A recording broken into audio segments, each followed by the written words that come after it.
Hello အားလုံးပဲမင်္ဂလာပါရှင်အရှိရဗီဒီယိုဖိုင်1နဲ့2မှာတော့က M5 ရဲ့2019ရဲ့9လပိုင်း O question မွန်နိုင်1အပိုင်းလေးကိုရှင်းပြပေးခဲ့ပြီးပါပြီရှင်အခုကတော့အဲ့ဒီရဲ့မွန်နိုင်2လေးကိုဆက်ပြီးတော့ရှင်းပြပေးမှာဖြစ်ပါတယ်ရှင်အဲ့တော့စလိုက်ကြရအောင်ပေါ့နော်မွန်နိုင်2နာနီနော်ခုတိုးပါဝါတဲ့ဒီရဲ့ကွက်လက်ထဲမှာရှိတဲ့ခုတိုးပါစကားလုံးကဒိုခါကီမော့စ်ကဘယ်လိုမျိုးရေးပါတယ်လဲအချီနီဇန်ယွန်ခါတာ1-2-3-4ကနေပြီးတော့အချီဖန်အီမူနိုအိုအကောင်းဆုံးကိုတဲ့ဟီတိုဆိုအေလန်တေခူရာဆိုင်တခုရွေးချယ်ပေးပါတဲ့အဲ့တော့ကြည့်လိုက်ရအောင်ဘာပုံစံလေးဆိုတော့သူကလည်းခန်းကြည့်ပါပဲเนาะဒီမှာဆိုရင်ခိုတိုးမို့ဆိုတဲ့ဟိဒါကနာလေးပေးထားတယ်1-3လေးကခန်းကြီးတွေပေးထားတယ်ဒီမှာဆိုရင်ကျတော့ဟိဒါကနာပေးထားတယ်1-3လေးကခတခဏပေးထားတယ်အဲ့တော့မွန်နိုင်1နဲ့2နဲ့ကပုံစံအတူတူပဲခန်းကြီးဖြေရတဲ့အပိုင်းပေါ့နော်မွန်နိုင်1ကကြတော့ခန်းကြီးပေးထားတာကိုဟိဒါကနာရွေးရတဲ့ပုံစံမွန်နိုင်2ကကြတော့ဟိဒါကနာပေးထားရင်ခန်းကြီးရွေးခတဟိဒါကနာပေးထားပြီးတော့ခတခဏရွေးရတဲ့အဲ့ဒီပုံစံလေးပေါ့နော်အဲ့တော့မွန်နိုင်1ကို2ရောခန်းကြီးဖြေရတဲ့အပိုင်းပါရှင်အဲ့တော့မွန်နိုင်1မှာတော့ကခန်းကြီးပေးထားရင်ကြတော့ဝတရှိကလွယ်နီး3မျိုးကိုပြောပြလိုက်တယ်ပထမတနည်းကကြတော့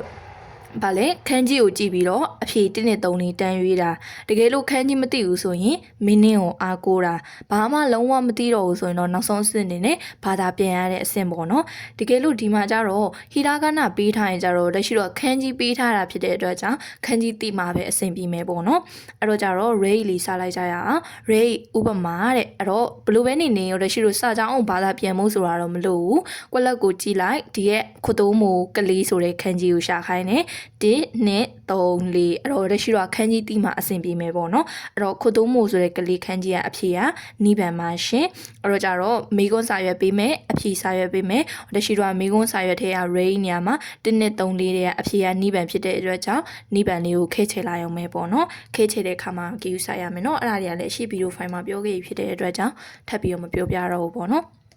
Okay အဲ့ဆက်လိုက်ရအောင်11我的ရှိလို့ဒီမှာကြတော့ဟီဒါကနာပေးထားတယ်1-3နေကခတခဏပေးထားတယ်ဒါဆိုရင်အမှတ်ကိုအလကားပေးလိုက်တယ်လို့မျိုးပဲလက်ရှိလို့ဘာမှစဉ်းစားစရာမလိုဟီဒါကနာနဲ့ခတခဏဆိုတော့ကိုယ်တွေတီးပြီးသားလေဟုတ်တယ်နော်အဲ့တော့ဟီဒါကနာပေးထားတာကိုလက်ရှိတော့ခတခဏလေးကရွေးလိုက်ရုံပဲရှကိုရပေါင်းထားတဲ့ရှာ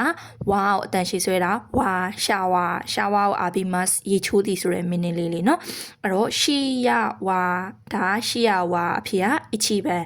နှစ်ကကြတော့ဒါလေးဆိုတေချာကြည့် तू ကတကယ်စင်တူယိုမလေးထည့်ပေးတာเนาะဒီမှာကြတော့ဥဖြစ်နေတယ်ဝါရွေရမှာဥဆိုတော့အဖေကနီကိုပယ်မယ်သုံးကကြတော့ဘာကြီးဖြစ်နေလဲဆိုတော့စွတ်ကြီးဖြစ်နေတယ်ဒါကကြတော့ဖုန်းထဲမှာမျိုးတိတ်မသိတာဒါပေမဲ့တကယ်ကြည့်တေချာတိတယ်တော့သိတာတယ်ပေါ့နော်တကယ်လို့စာရေးတယ်ဆိုရင်တို့မိကုန်းစာရွက်မှာဆိုလုံးဝအောင်သိတာတယ်ကွာရှီရအောက်ကနေဆွဲတာဖြစ်တဲ့အတွက်ကြောင့်အောက်ဖျားလေးကနည်းနည်းမှင်ထင်နေလိမ့်မယ်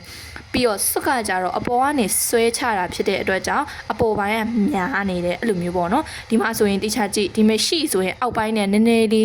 လေးထူနေတယ်ဒီမှာကျတော့စွတ်ဆိုတော့အပေါ်ပိုင်းကဆွဲချတာဖြစ်တဲ့အတွက်ကြောင့်အပေါ်လေးကနည်းလေးထူနေတယ်တေချာကြည့်ရင်ကွဲပါတယ်နော်ရှီနဲ့စကစမ်းမှန်ကစစ်ကြီးဖြစ်နေတယ်ရုံးမှန်ကလည်းစစ်ကြီးဖြစ်နေတယ်အဲ့တော့အဖေကအချီပန်ပါရှင်အဲ့လိုမျိုးရှီတို့စွတ်တို့ဆိုးတို့အွန်းတို့ဥတို့ဝါတို့အဲ့ဒါလေးတို့တေချာကွဲ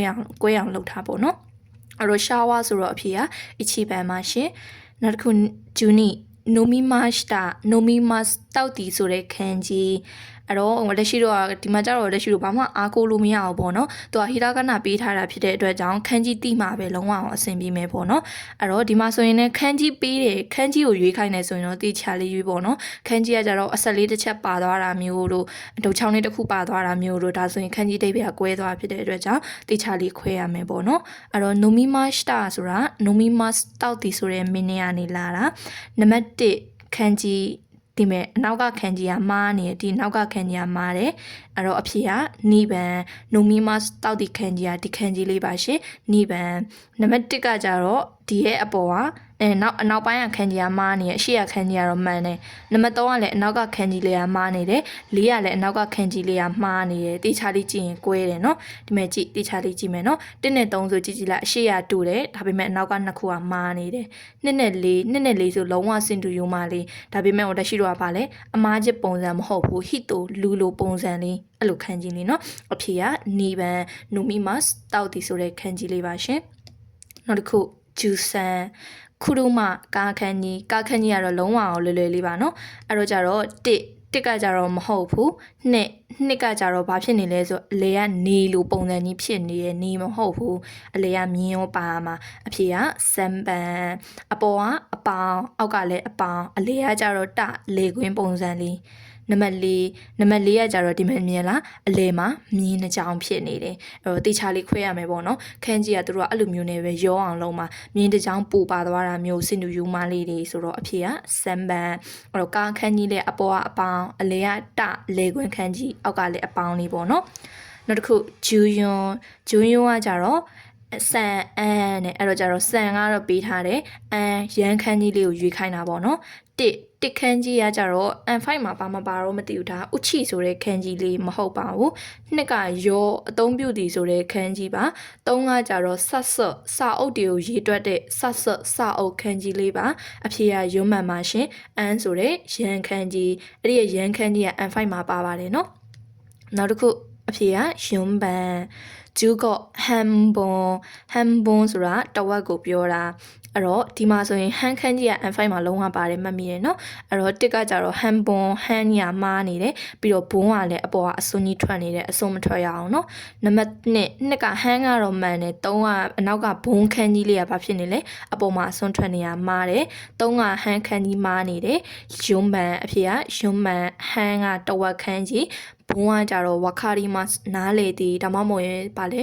မိနစ်တွေကိုရေတွက်တဲ့ဖုန်ပွန်ဘုံဆိုတဲ့ခန်းကြီးလေးအဖြစ်ကရုံးပန်တိချာလေးခွဲရမယ်နော်နောက်တစ်ခုဂျူရခုခီမာဆန်ကခီမတ်လာလီဆိုတဲ့ခန်းကြီးလေးကိုရွေးခိုင်းတာခီမာဆန်ကလာမလာတဲ့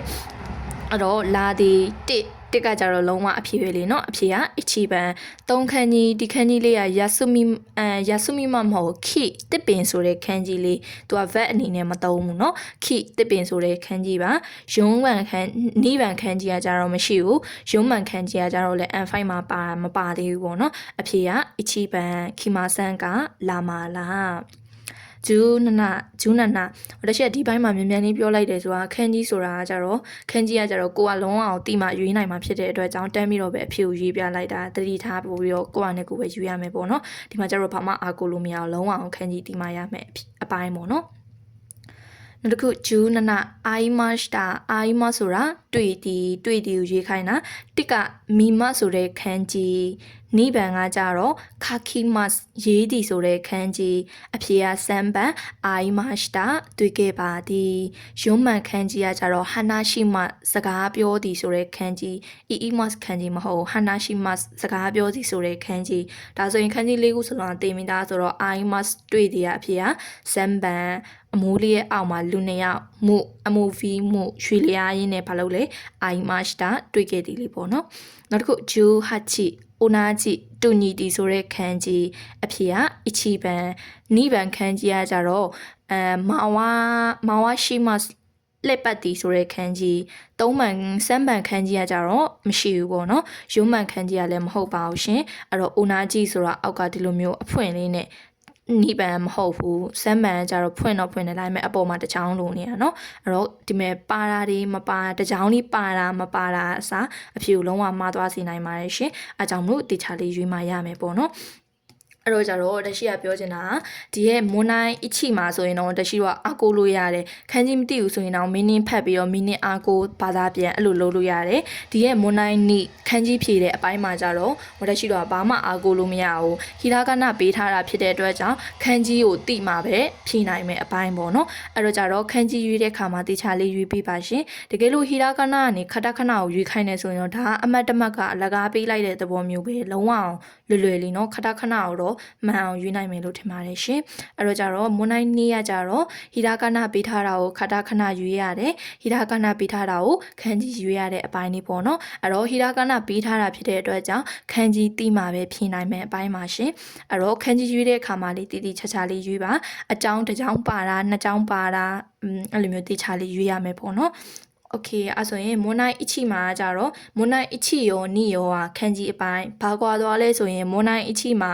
ခန်းကြီးပေးထားတာကိုဟီရာကနာရွေးရတယ်မွန်နိုင်နီမှာကြတော့ဟီရာကနာပေးထားတာကိုခန်းကြီးရွေးရတယ်ဒါမှမဟုတ်ရင်ခတာဟီရာကနာပေးထားတာကိုခတာခဏရွေးရတယ်အဲ့တော့အချီရောနီရောဟာခန်းကြီးဖြေရတဲ့အပိုင်းပေါ့နော်โอเคအဲ့ဆိုရင်ရမယ်နော်အဲ့တော့ video file 3မှာဒီလောက်နဲ့ပဲရက်လိုက်ပါမယ်ရှင်နောက်ထပ် video file တစ်ခုမှာမွန်နိုင်ဆန်းလေးကိုဆက်ပြီးတော့တင်ပေးပါမယ်ရှင်အားလုံးပဲနောက်ထပ်ဗီဒီယိုမှာထပ်တွေ့ကြမယ်နော်